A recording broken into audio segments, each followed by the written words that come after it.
कलम बांटते हैं, ना हम तलवार बांटते हैं, ना हम बंदूक बांटते हैं, हम कलम बांटते हैं। और कलम में जो ताकि तो बिजनेसमैन कोई नेता है, कभी नेतागिरी किए हैं, इतने साल 2 साल से मुख्य जगह है। लेकिन तेजस्वी यादव यदि मुख्यमंत्री बनते हैं तो तेजस्वी यादव के बाद हम सेकंड मैन रहेंगे।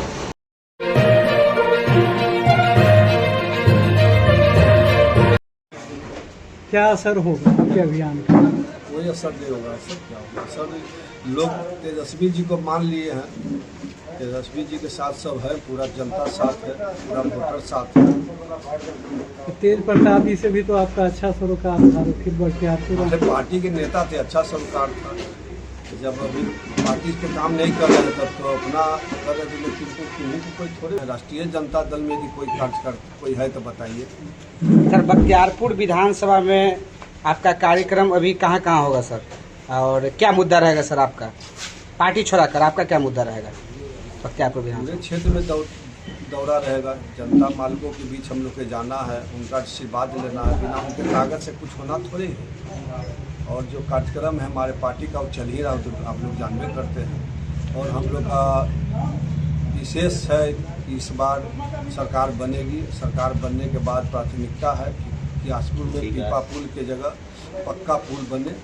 और दूसरा सबसे बड़ा मुद्दा सभी जगह हम लोग देख रहे हैं कि जल निकासी का मुद्दा है। इस 5 वर्षीय योजना में हम लोग का प्रथम प्राथमिकता सभी जगह के लिए जल निकासी का रहेगा।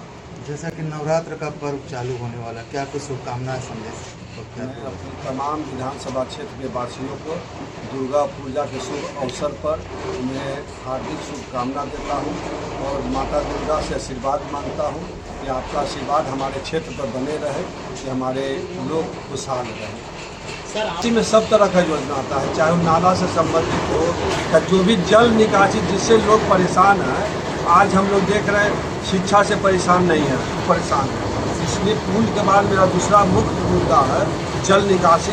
उसी पर हम लोग को इस 5 वर्षीय में काम करना है। सर, आज़ादी के बाद पहली बार जो है कोई नेता कलम बांटा है, लेकिन विपक्षी कह रहे हैं कि कलम का अपमान हुआ है। इस पे क्या कहना चाहिए? विपक्षी का तो विरोधी करना काम है।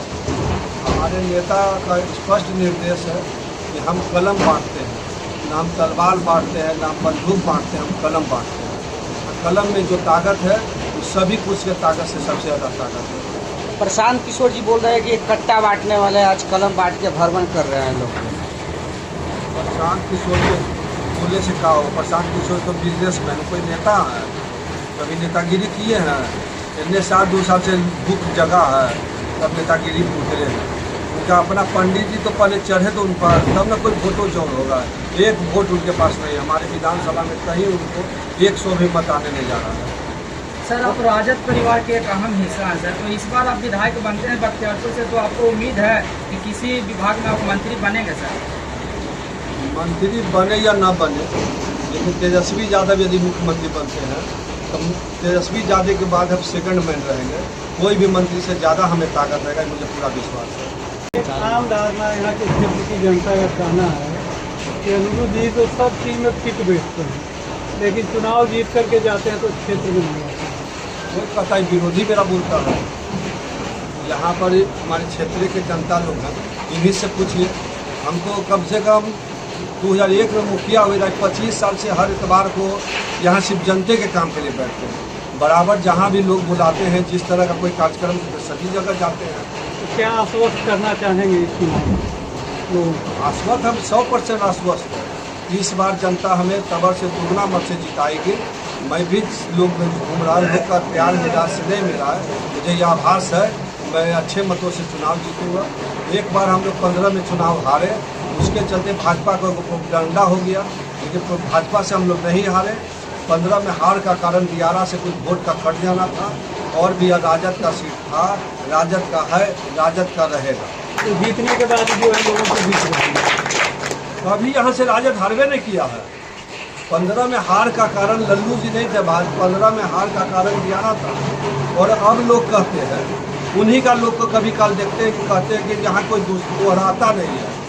हम उनमें विश्वास दिलाते हैं कि जो जब लोग कहते थे कि यहाँ के कोई बाहरी आदमी विधायक, लोकल लोग विधायक नहीं होगा, तो हम ही शख्स हैं कि लोकल विधायक होकर भ्रम को ख़त्म किए। उसके बाद दूसरा यहाँ सबसे ज़्यादा समय रहा है राम जयपाल सिंह यादव का, जो 80 में जीते, 85 में जीते, 90 में जीते। हमारा इस बार जीत उनको भी फेल करके चौथा जीत मेरा होगा।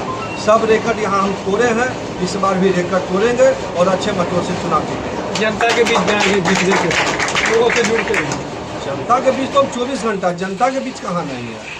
सर एक अहम सबसे ज़्यादा मैं जनता भगवान को अपनी ओर से प्रणाम करता हूँ। और यह बात सही है कि जब भाजपा का कोई भी छोटा कार्यक्रम भी होता है तो पहले 500 रुपया बांटा जाता है, तब कुर्सी लगाया जाता है, तब उसके लिए पानी की व्यवस्था होता है, भोजन की व्यवस्था होता है, और तब यदि कोई नेता 1 घंटा लेट होता है तभी उठ के लोग चल जाता है। लेकिन हमारे कार्यक्रम में सिर्फ लोगों को गाड़ी का व्यवस्था किया गया है, न एक बोतल किसी को पानी, न एक पैकेट किसी को नाश्ता, न किसी को 100 रुपया। उसके बाद 5 घंटा हमारे नेता लेट से आए, उसके बाद भी लोग जो जन सलाह की तरफ उनके समर्थन में खड़ा है, ये धन्यवाद के पात्र हैं। उसके एवज में आपका क्या रहेगा? सीधा है तो नेता के प्रति लोग को आस्था है, नेता के प्रति विश्वास है, नेता के प्रति समर्थन है, तो लोग पसीना बहेबे करेंगे। लोग को लग रहा कि कब तेजस्वी जी सरकार में बैठे। आज जो मेंटल केस मुख्यमंत्री बैठे हुए हैं, कितना लोग को क्षति हो रहा है। इधर 1 महीना से पेपर उठा के देखिए, रोज नई नई योजना, रोज नई नई मिठाई बांट रहे हैं। 20 साल में वो कहाँ गए थे?